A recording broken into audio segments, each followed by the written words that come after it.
Okay, and the topic is illumination models, and it is in the unit 5. So I'll be sharing the screen right now.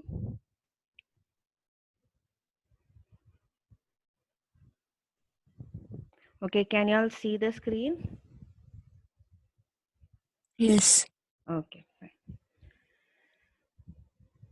So starting with the topic,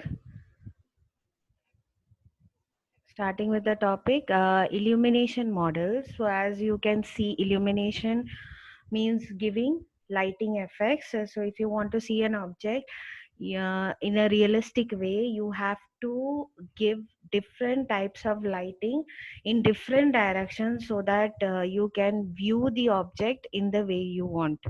Okay, so based on that, these are the topics which I'll be covering today. Fine. I hope I'm audible. If I'm not audible at any point of time, please let me know. Fine. Okay. So these are the topics.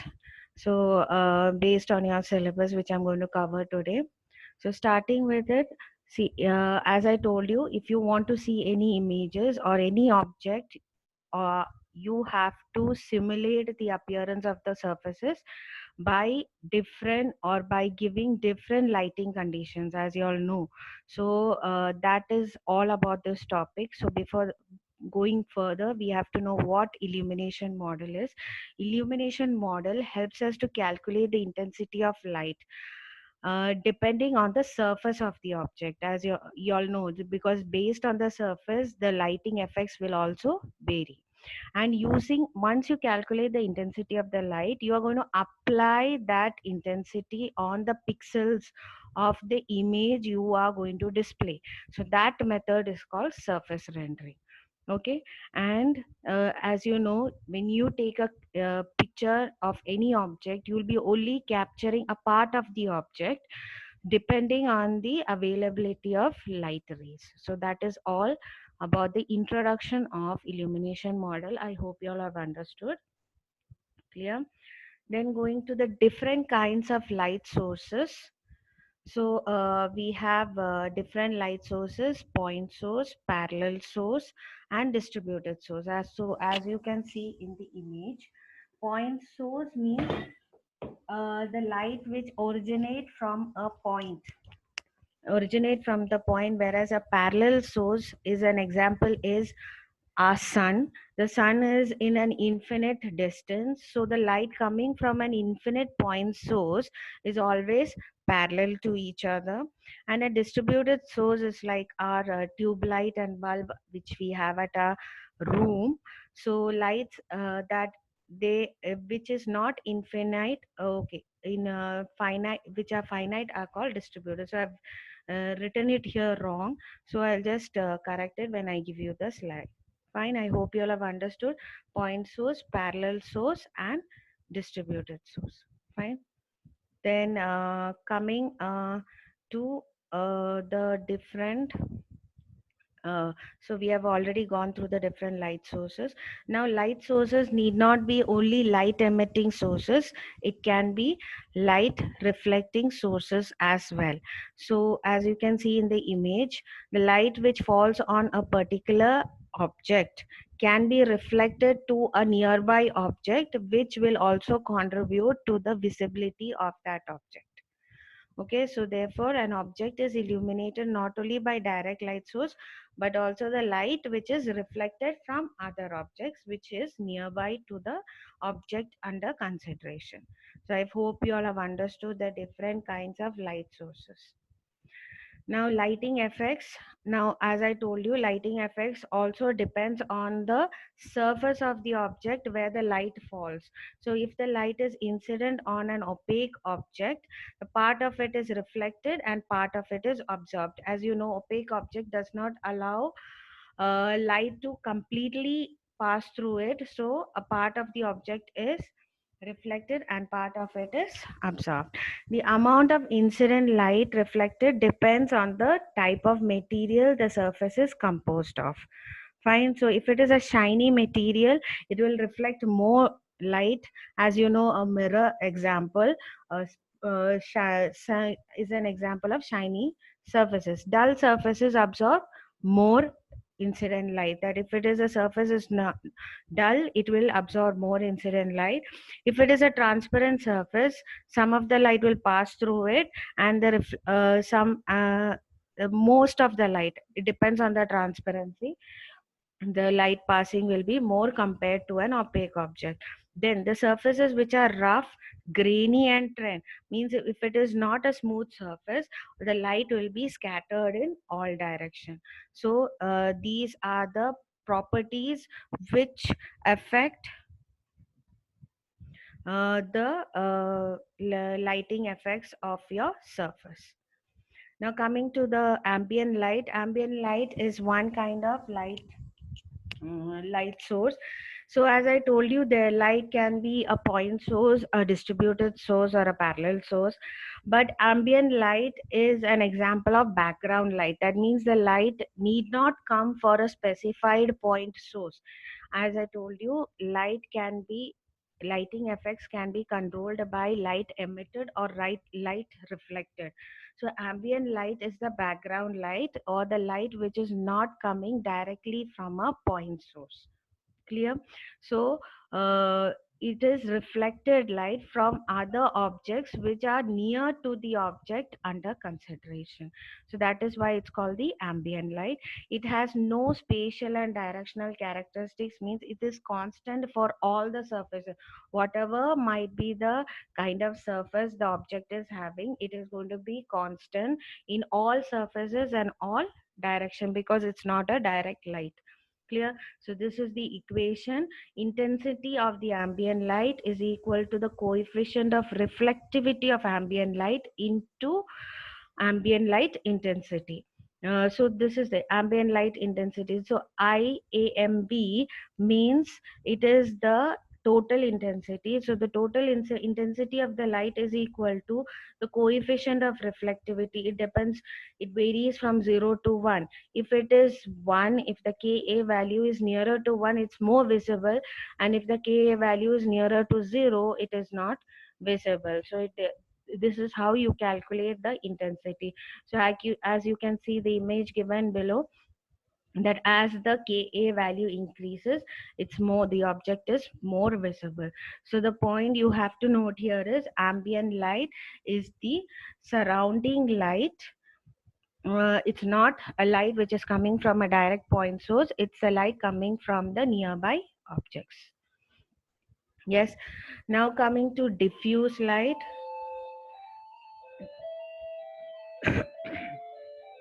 Diffuse light is a light when light falls on an object, the entire light gets reflected in all directions.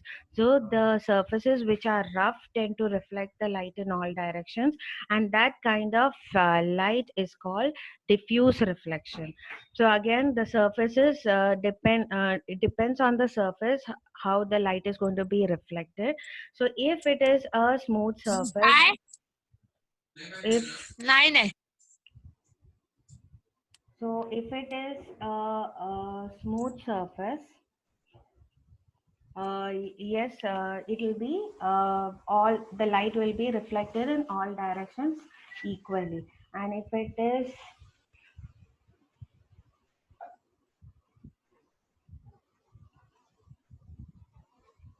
okay, and if it is not smooth, it might not be reflected equally in all direction. But if the light is reflected in all direction, it is called a diffuse reflection. Again, diffuse reflection depends on the diffuse reflection coefficient, and the value varies from 0 to 1. Again, I'm telling you, if the KD value is nearer to 1, it is more visible, and if it is nearer to 0, it is not going to be visible. So that is what we have to know. So see, highly reflective surface, the KD value is equal to 1, and if it is not reflected, it will be near to 0. So this is a part of the diffuse reflection. It's called the Lambertian surface. As you can see in the image right side to you. So when the light is incident on a surface, let us call the incident light ray L, and the N is the normal to the surface. The two rays make an angle theta. So that means the intensity of the light is proportional to the cos theta value. So that is what Lambertian's cosine law says. So as you can see in the image left side, when the light falls on a surface, all the light is reflected to in all directions. Okay, and now depending on the perpendicular or the position of the object, the visibility of the surface also varies. For example, if the light is completely incident on the surface, if the light is completely incident on the surface like the picture A, the surface is going to be equally illuminated. And if the light is if the object is oblique, you can see the object will not be equally illuminated as in the case of object A. So that's what they're saying. Surface A is perpendicular to the light direction, so it's more illuminated than the surface B, which is in the oblique angle. So how to calculate the diffuse intensity of light is KD into IP. IP is the point source intensity. Cos theta is the angle between the normal and the light source. So, and it can also be equal to KDIP, because as I told you, theta is the angle between the normal and the light source. So this is the description of each point, and as I told you, the KD value ranges between 0 to 1. If the reflectivity is high, the K value will be equivalent to 1, and if the reflectivity is low, the value will be equal to 0. So as you can see in this image, the reflectivity based on the reflectivity coefficient, you can the visibility of the image varies. So I hope you all are understanding this concept. Fine. So what was ambient light? Ambient light was a background light, whereas diffuse light is a light which is coming from a point source, and when the light falls on the surface, it is getting reflected in all directions. So that is the difference between ambient light and diffuse light. So as you can see, a diffuse light depends on the theta angle theta. So the value can range between 0 to 90 degree if it is from a point source, and if the value is negative, that means the light source is behind the surface. Clear? And this has already been explained, that the angle is between the normal of the surface and the light source. So cos theta can be replaced by the dot product of normal and the light source. Fine. So that's how you get this particular equation, which gives you tells you how to calculate the intensity of the diffused light. Now as in an realistic condition, it is not possible only for a diffuse light to be there. So since in a room there'll be different objects, so a light can be coming from a point source as well as from the reflected light from other objects which are present in the room. So there are two types of light sources: the background ambient light and the point source. So once you want to calculate an intensity of a light, all the lights falling on a particular object, then you have to combine diffuse light as well as ambient light. So diffuse light formula is given on the top, plus the ambient light formula, which I've already discussed, where Ka is the coefficient of reflectivity of ambient light, and Ia is the intensity of the ambient light, which is falling on the surface under consideration. So in a ideal case, it's not possible only for a diffuse light to reflection to occur. It's a combination of all kinds of light sources present at that particular point of time. Clear? So now coming to the third type of point source, which is called specular reflection. So just like ambient light and diffuse reflection, we have third kind of illumination model, which is called the specular reflection. Now this is an example which we normally see in a regular basis, that when you hold a shiny object towards the light, you get a bright spot on that object. So that kind of reflection is called the reflection. That means when a diffuse reflection occurs, there can be a particular area in that particular surface which is being more illuminated compared to the rest of the surface. So that's why we see a bright spot or a highlighted spot on certain surfaces in certain viewing directions. For example, when you take a shiny surface like a spoon and you show it towards the source light, you see, when you can see a bright circle at one point, at a point of view, which is the called the specular reflection. So specular reflection, the angle of incident of light is equal to the angle of reflected light. So both the angles are going to be same, then only you will get a specular reflection. So you can see the image on the right bottom, the difference between three kinds of light. So ambient light is a little more darker. Why? Because the light is obtained from the background light, whereas diffuse light is from the point source and the light is reflected evenly in all directions. And specular light is the light which is you get as a highlight. It's due to the incident light being equal to the reflected light. So that's called the specular reflection. So I hope you'll have understood that concept. Clear?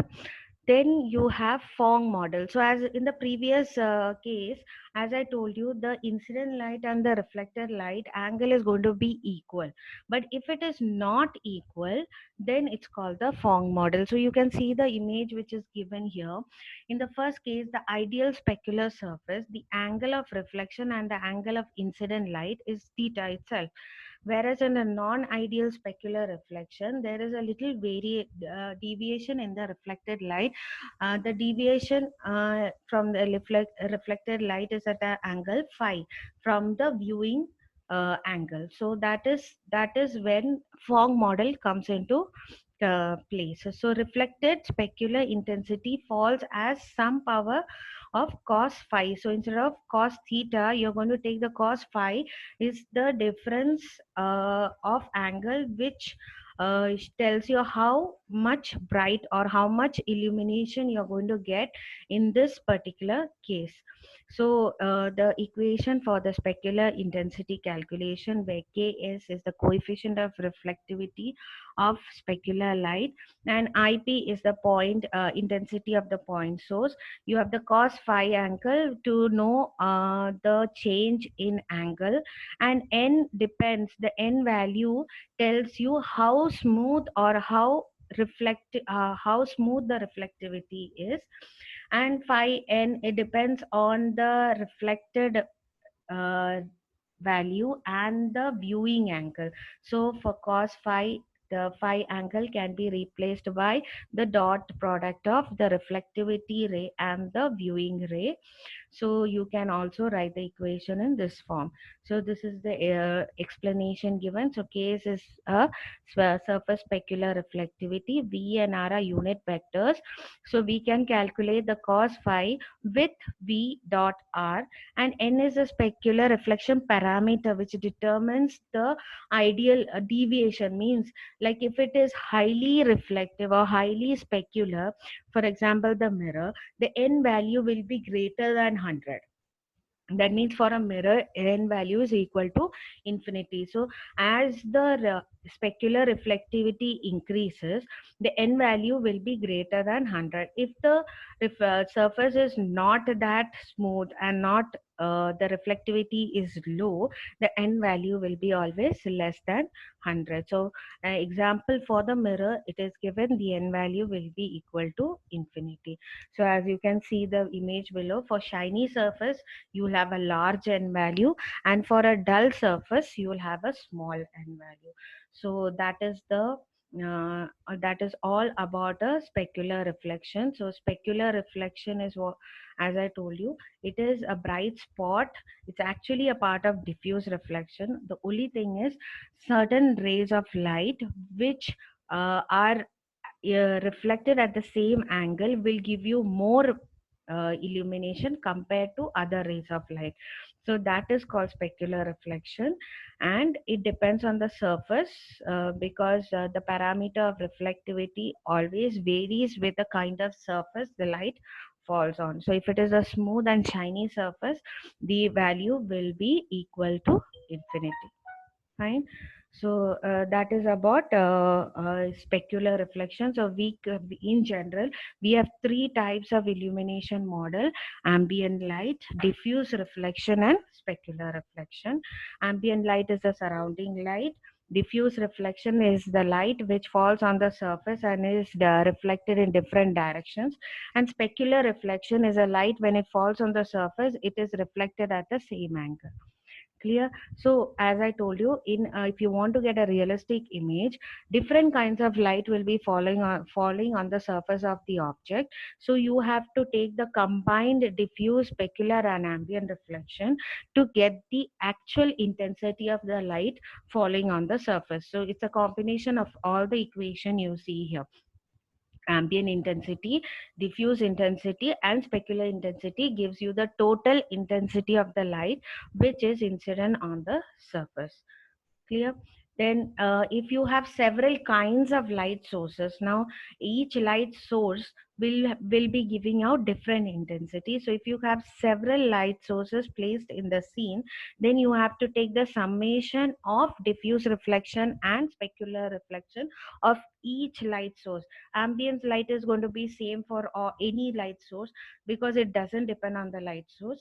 And but if you have different kinds of light sources, the light sources is going to depend on is going to be different for different light source. So you have to take the summation of intensity, diffuse intensity, and specular intensity. Now comes the Vaughn model. Vaughn model is what you see when you go for to a studio to take photos. The photographer will be setting the light using different lighting positions or as a reflector, so that your face or the person who has to be photographed is visible in his or her camera. So the Vaughn model is used as a studio lighting effects by controlling the light intensity in various directions. So light sources are modeled as reflecting source. That means actually it is positioned in such a way that the light falls on the person which has to be photographed. So it is actually modeled in such a way that the light is reflected. And Phong model, of course, Phong model is going to be used to calculate the intensity of reflection. And as you see, when you go to a studio, you see flaps or black color curtains which are being used to adjust the intensity of light which is falling on the person, so that that particular person is seen properly in their camera. So that is the all about Vaughn model. So Vaughn model is actually used for studio lighting effects. Clear? So that's about Vaughn model. So as a summarization today, we have gone through diffuse light. As I told you, diffuse light comes from a single direction, and as it falls on the surface of the object, it is reflected equally in all directions. And specular light is directional but scatters in preferred direction. That means the angle of incidence should be equal to the angle of reflection. For shiny materials, it will have high specularity, and for matte materials or dull materials, it will have low specularity. And ambient light is used for it's actually the light which is not coming from any particular light source. It is a light from the background objects, or the light which is actually reflected from objects lying near to the object under consideration. So that is what we have learned today. The important thing is you have to know the equation, how to calculate the intensity of ambient light, how to calculate the intensity of diffuse light, and how to calculate the intensity of specular light. Problems will not be asked based on the calculation, but when you explain the particular light illumination model, you have to specify the equation and how and explain each parameter of the equation. So I hope you all have understood the concept which has been done today. So the important questions that will be asked is explain illumination models and write short notes on ambient light, specular light, reflection, diffuse reflection, and explains Lambert's coefficient law. So, as I told you, Lambert's coefficient law is already is comes under diffuse reflection. It the angle theta depends on the normal of the surface and the light incident on the surface. So based on that, it's called the Lambert's cosine law because the intensity depends on the cos theta value. Clear? So that is Lambert's cosine law. So I hope you all have understood. If there is any doubt, please ask. Any doubt, you all can ask me if you all have any doubt.